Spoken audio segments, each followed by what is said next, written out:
Okay, welcome back, everybody. This is now the third to last week of term. So we are now hopefully really going to get into the writing part of this course, the creative writing part, that is. The draft version of your creative writing piece is due on March 31st. So that is just 9 days away from now. I'm going to, in this video, the intro for this week, I'll talk about the draft itself and the kinds of guidelines that you should follow. And then I'll also talk a little bit about a writing exercise for this week that you can do alongside working on the drafts. And I'll also talk through some more general writing advice and guidance thoughts. Hopefully I can pack all of that into a half-hour video. Wish me luck. Okay, first of all, the draft piece that's due on the 31st, you're going to be aiming for 1,500 to 2,000 words in the final version, which you're going to submit right at the end of the class. But for the draft version, you still want to aim for something roughly that length, but you can go a little bit over or a little bit under, 100, 200 words over or under, doesn't really matter. But try to get something in the ballpark because it'll just be less work for you later to turn it into the right length for the final version. As for genre, I'm advising people who don't really know what they want to do to stick with just doing a short story. That's usually the easiest, safest bet. But for people who want to try other genres, if you want to do scenes from a play, episode of a TV show, screenplay, anything, any other genre of creative writing that you want, feel free. The only thing that I'm asking is if you want to do something that is typically much less wordy, like comics or poetry, then get in touch with me so we can talk about the word length requirement, because it probably won't be 1,500 words long. Actually, a couple of people I know already have contacted me. Were asking about poetry submissions, so I'll get back to those of you who have already inquired later on today. Anyone else who wants to do something other than a sort of standard prose format, just let me know and we can chat about the requirements for that. So the other few things to know about this, if you want to, you don't have to, but if you want to, you can submit alongside your draft a sort of up to 300 words of explanation or context that you think might be necessary for the people who are going to read your draft to understand it. So you don't have to do that if you think there's nothing that people wouldn't know. But if there's anything that would be useful background information for understanding the context of the piece itself, feel free to include that in this separate 300-word statement. Part of the reason I say that is so that you don't have to make the piece itself artificially explain things that would spoil the effect of what you're writing. So you can include something on the side to do that explanation work so that the piece itself doesn't have to.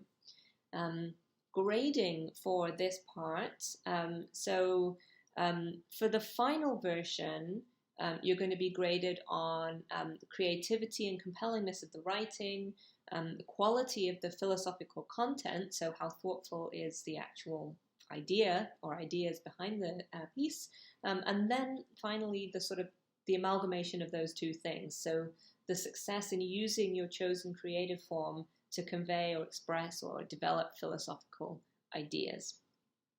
So that's what we're really looking for ultimately. For this draft version, all of those things are going to be relevant, but obviously it's not going to be graded as if it was your final version. So what we're going to be looking for at the drafting stage is all of those things to some degree, but then in the final version you'll also be graded on how well you have developed from the draft to the final version in response to feedback. So let me talk a little bit about the feedback process that we're going to do. So part of what's really important in the skill set of being a good writer, a creative writer, is the process of knowing how to give feedback to other people and help other people improve their work. The reason why this is so important is not just to be nice, although obviously that's good as well. It's also because it will help you become a much better writer if you understand how to make someone else a better writer. It's much easier to practice on somebody else's work, the skill of seeing what needs to be done to improve it. And then once you have that skill, you can bring it back to your own work. And it's much harder to develop the skill just looking at your own work, because there are certain things it's very hard to see about one's own writing, but it's very much easier to see it in someone else's writing with a little bit of distance. So that's why we do peer feedback exercises. It's so that you can all practice that skill of improving through feedback somebody else's work and thereby your own work. Okay, so what's going to happen is I'm going to divide the whole class into small groups of 4, and Canvas has mechanics that will hopefully enable me to do this relatively painlessly, you'll see. And then within your group of 4, you're going to read each other's drafts and give a little bit of feedback to each person in your group. And so this is you don't have to do this obviously now, this is after the drafts come in. So that will happen next week. It will be the main thing happening next week after the drafts are in. So you're going to read each other's drafts and give. The guideline is a paragraph to each person, a paragraph of feedback. So you don't have to write a long essay for the person. That the most helpful thing you can do is to briefly but efficiently explain to them what's working well in the draft they've submitted and where you can see room for improvement. And it's very important to do both of those things as part of giving somebody feedback on their creative work. It's very important to point out what is effective and where you see opportunities to do something better. Because if you just give compliments, you're not showing the person how they can improve. And if you just give critique, so you just mention things that can be improved, you're not giving feedback to the person on what they've done well in what exists already, which is also a very useful thing to know. Even though you maybe are not going to change anything on that basis, it's very good to know for the next time you need to write something. And actually it might help to prevent you from changing something that's already very effective. So the person you're giving feedback to might not realize how good something is until you tell them. And so they might have changed it or lost it in the final version if you didn't tell them this is actually working really well and you should keep it. So both of those things need to be there in every piece of feedback you give. So comment on what's working well, comment on what you think could be improved, but don't go overboard. Don't give tons and tons and tons of information, because that can just be overwhelming to the person receiving the feedback. So do try to keep it to a reasonable paragraph length. So that's the feedback process. I will give all these instructions again, and I'll get it all into a nicely written form as well, so that it's easy to find on Canvas when we actually get to that part of the process. But I wanted to just sort of clarify now what that's going to look like. The other last thing to say is that then when you hand in your final version of your piece, I want you to include the feedback everybody else gave you, so that when we're grading the final piece, we can see what you were responding to in between your draft version and your final version. And I'd also like you to include the feedback you gave to other people, because that will also become part of the final grade for the piece that you are writing. Even though technically it's not about your piece, it's about other people's pieces, it's part of the same process of becoming better writers. That is, by nature, becoming a better writer is partly a social and cooperative enterprise. It's something that we do in conversation with other people, with other writers.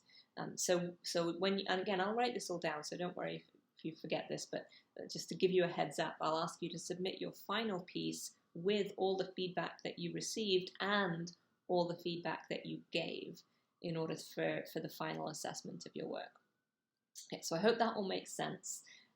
For now, hopefully people are starting to get the drafts into some sort of form or shape.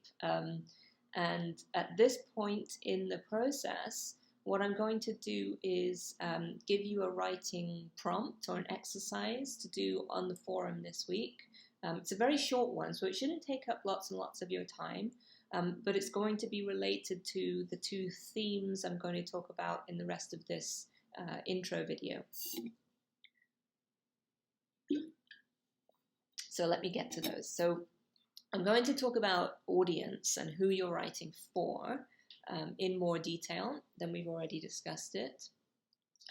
And then I'm going to talk about sentence level craft technique, writing craft technique. I'm going to talk about audience first and probably for a little bit longer. Because there's, I mentioned very briefly, I think at the end of the wrap up last week, there is an instinctive temptation to think I would like to write for everybody.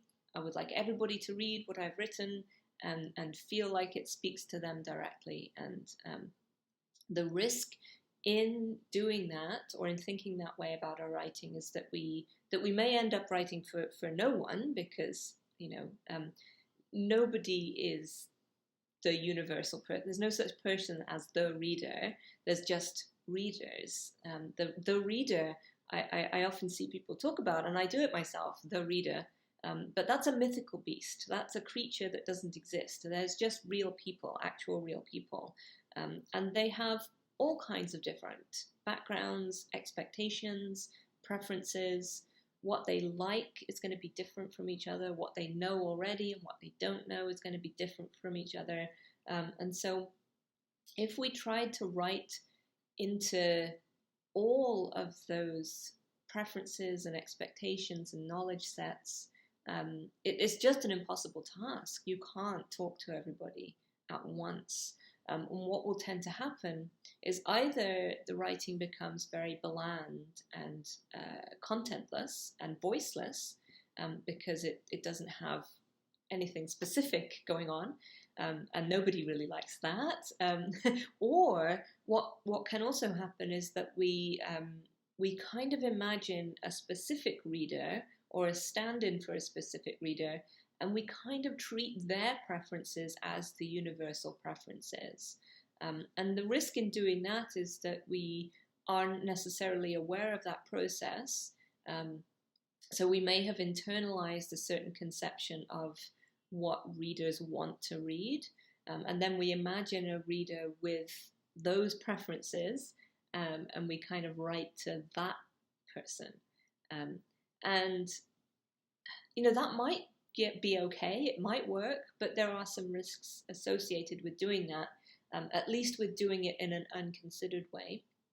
And those risks, I think, are related to what a writer called Claire Bay Watkins talked about in a 2015 essay about the process of writing. The essay is called On Pandering, and I will put a link to this on the Canvas page. I recommend to everyone to go read this essay. When it was published, it was quite controversial for reasons that should become obvious when you read it, I think. What Watkins is doing in the piece is talking about how she's experienced her writing life as her writing to a certain particular kind of reader, and specifically a white male prestigious author, and imagining that as the person that she's trying to impress with her own writing. And so in this essay, she talks about realizing that was what she was doing. She calls that pandering to that audience, and the sort of the process as she understands it of coming to realize that she wanted to do something else, that she wanted to write to other audiences than that one. And so the reason I think that it's very a very good idea for everyone to read this, is so that it can give you the chance to step back and think to yourself, well, who do I imagine I must impress with my writing? In the case of especially something that's created in the context of a class at a university, there's always this risk of thinking, well, I must impress the professor, the TAs, and then trying to imagine what it would be that would impress them. And so I think I'm sort of trying to, as far as possible, encourage you to think of On Pandering, the Watkins essay, as an invitation not to do that, and not to write to assumptions about what might or might not be impressive to a professor or an imagined professor, and instead to try to think about what matters to you in terms of an audience, who is important to you to write towards as a writer. And I hope, and I like to think, that I would be more impressed by writing that it speaks to the way you want to speak, and that writes towards the audience that's important to you. So for what that's worth, I'm also trying to give you a kind of permission here to write to audience, to treat the audience as the one that's important to you, and not necessarily me or what you imagine of me. But there also can be all kinds of other ways that we unconsciously, perhaps, or even consciously, treat specific other readers as the universal standard. And so I want this essay to kind of give you an opportunity to reflect on that process and try to maybe bring some of that to the foreground in your own thought, if it's not there already. And some people, some people have already gone through a thought process quite like this, and it's a good one to do. The other thing I want to mention about audiences is, so there's another part of an essay, or part of the introduction to an essay, or essay collection rather, that I think of in this context, and it comes from Bell Hooks's book Teaching to Transgress, and in the early part of the book, she's talking about, it's a collection of essays, and she's talking about how the voice that she uses is different in different essays, and she's talking in general about the way she communicates in her writing. And the reasons why she does that, the reasons why she chooses different kinds of language to talk to different kinds of audiences. So I'm actually just going to read a little bit from Hooks here. I will also post this up on the Canvas page. So here's what Bell Hooks says. Just as the way we perform changes, she's talking here about performing differently in different teaching spaces, so should our sense of voice. In our everyday lives, we speak differently to diverse audiences. We communicate best by choosing that way of speaking that is informed by the particularity and uniqueness of whom we are speaking to and with. In keeping with this spirit, these essays, as in the ones in her book, do not all sound alike. They reflect my effort to use language in ways that speak to specific contexts, as well as my desire to communicate with a diverse audience. To teach in varied communities, not only our paradigms must shift, but also the way we think, write, speak. The engaged voice must never be fixed and absolute, but always changing, always evolving in dialogue with a world beyond itself. So, as I understand this paragraph, what Hooks is saying here is that there is no the reader. There's a range of different kinds of readers, and in order to, if you really want to address, as many people as possible, you would have to write in various different ways, in different styles, in different voices. And I think I mentioned in the last wrap-up audio from last week the importance of voice and how significant that is in the creative writing process, and particularly the reception of creative writing. The voice of an author is a really key piece of what people look for in a piece of creative writing. But what Hooks is saying here is that that's not a static thing necessarily. And it is one that should ideally be dependent on and responsive to the world and the people in the world. So in just the same kind of way that language itself is constantly changing as people use it differently and develop it over time. I think Hooks is making a similar point about the language that she speaks and writes, and how she tries to shift and change that in order to communicate as best she can. Okay, so knowing your audience, I think, is know your audience might be a good summary of what Hooks is talking about there. Yeah, I'll put both of these links on Canvas. For those of you who aren't familiar with the folks I've been talking about, Bell Hooks is a professor and scholar and a cultural critic. And Claire Vay Watkins is author and professor of creative writing as well. So yeah, that's who they are, and I will put their advice. I'll make their advice accessible to you in more in fuller forms, so you can click through to their entire essays.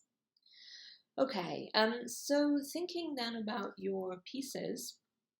The other topic I wanted to spend a little bit of time thinking about in this intro is the sentence. And when I gave you the first writing prompt, the very short stories, a couple of weeks ago, I told you to think about 3 scales of the writing. So the sentence, the word choice, individual words, the sentences, and then the entire piece. As you expand to writing something a little bit longer, there's going to be another step in that as well, because the paragraph will become its own entity. So you'll have the words, sentence, the paragraph, and then the whole story. When you were just writing 55 words, paragraphs were not such a thing. You didn't have to consider that so much. But when you're writing 1,500 words, paragraphs are absolutely going to be a unit that you want to be thinking about.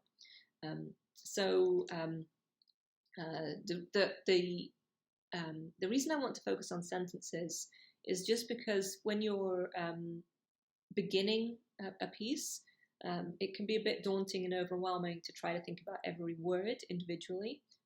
But I also think it can be sort of too early to think about the paragraph by paragraph structure.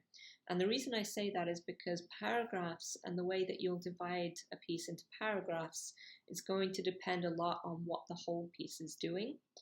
So again, obviously, it's sometimes difficult to start off by thinking about the entire thing, because the whole thing is going to emerge kind of organically. At least for a lot of people, that's how it happens.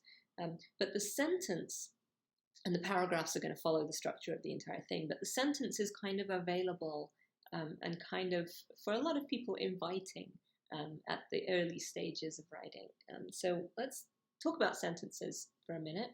And those of you who studied Arts 1 with me will also be familiar with the next person I'm going to talk about, who is Don DeLillo. And his love of the sentence is infamous, or famous, I guess. It's not like a bad thing. But Don DeLillo, for those who don't know, is an author of several very highly regarded novels. He's still alive. He's quite an old man now. And the one interesting thing about Don DeLillo is he writes on a typewriter still. Does not use word processors, does not use much tech, apparently does use an iPad now for research, but doesn't use anything other than his typewriter to actually write his novels, which, you know, that's a very surprising thing in this day and age. But what he says is that actually physically seeing words is important to him. And the process that he uses to construct his novels goes via thinking about sentences and paragraphs in particular, and the rhythm of sentences, the construction of sentences is very important to him. And what I'm going to do for DeLillo is I'm going to link to an interview that he just gave in 2020, talking about his writing process and the fact that he still uses a typewriter and why he does that. I'm just going to read you a little passage from the interview right now, and then I will put a link to the whole thing. So here's what he says. Technology has changed the way we think, talk. Everything was different before this somewhat abrupt technological advance. Our thinking is less meditative and somewhat more instantaneous. I don't use a cell phone because I want to keep thinking in a traditional manner. It helps me concentrate on words on a page. This has always been an important element in the way I work. Simply the appearance of words on a page, letters in the words, words in the sentence. If I can go on for a minute, I think it started with the names, which I wrote in the early 1980s. I recall clearly seeing the visual connection between letters in a word, words in a sentence. When I started working on the names, I decided to limit each page to a paragraph, one paragraph per page, which helped me, in a visual sense, to concentrate more deeply. And I've been doing it more or less consistently ever since. For example, there's a phrase I remember at the end of Underworld, raw sprawl. The word raw, R-A-W, is contained in the word sprawl, S-P-R-A-W-L. That sort of thing became more apparent to me after the names. I have to add this, I still use an old Olympia typewriter. It has large type and allows me to see more clearly the letters on a page. So that's why he uses the typewriter. For him, this is kind of you could say it's sort of a brain hack, a trick to get himself to notice certain relationships between words and phrases in sentences. So one thing that you might find it helpful to do as you're working on your drafts this week might be to try putting parts, maybe a sentence, writing it out on a little note card where it just sits by itself and nothing else is on there. And then putting another sentence on another little note card or just scrap of paper or whatever you have around, so that it's, in that sense, isolated from anything else going on around it. So you're kind of using something a little bit like DeLillo's hack of putting each paragraph on a separate page. I mean, you can literally put each paragraph on a separate page too if you want to. So play around with these different strategies. But for this week, I thought that it might be helpful to concentrate on sentences, as I was saying earlier. And so here's the exercise that I'm going to propose for this week to do on the discussion thread. So I'm trying to do so I'm putting together an exercise here that will help with thinking about audience and writing to different audiences, but also practicing that sentence level craft skill. So what I'm going to suggest is write a sentence about something in your piece. So this could be a sentence that is going to end up in your final, in your draft, but it doesn't have to be. But write a sentence that sort of feels like an important part of what you're trying to say or what you're trying to do in your draft, and write it out, however it strikes you at first. And then just as an exercise, this does not have to go into the draft at all, but just as an exercise, rewrite the sentence 4 more times. The first time you're going to write it for your 3-year-old nephew, niece, cousin, sibling, or whatever. You can invent one if you don't have one, but the important thing is that they're 3 years old and they're your relative. Second, you're going to rewrite the sentence for someone you're afraid of. Thirdly, you're going to rewrite the sentence for someone you love. Fourthly, you're going to rewrite the sentence for someone who doesn't speak any English. So this is not supposed to be a super easy exercise. It's supposed to get you thinking a bit about audience and writing, but also about the importance of a single sentence and the kinds of work it can do for you. And then I'm going to ask you just to kind of briefly reflect on the exercise and the experience of rewriting that sentence for those different audiences. So I'm going to put that list of that description of the exercise up on the thread. And I'll open that up this week. I think I'll also start a separate thread for those who want to discuss the bell hooks and the Watkins pieces, the Clairvaux Watkins pieces, because there's a lot going on there. There's a lot there, very discussable. So for those who want, I'll also have a thread open to talk about those. But don't feel obliged to go do that unless you want to. The important thing is to practice. At this stage, the important thing is to practice the writing, the sentence craft. And so the exercise that's on the other thread will be the most important thing. And I'm sure I've been talking for more than half an hour now, so I'm probably going to need to go back and edit this video a little bit. But I think I have now at least covered everything essential. And yeah, I'm looking forward to seeing your writing exercises. Those of you who've emailed me asking about poetry submissions, I'll get back to you later today. If anyone wants to try anything else, yeah, please just drop me a line. But otherwise, I will be back on Friday with the wrap-up.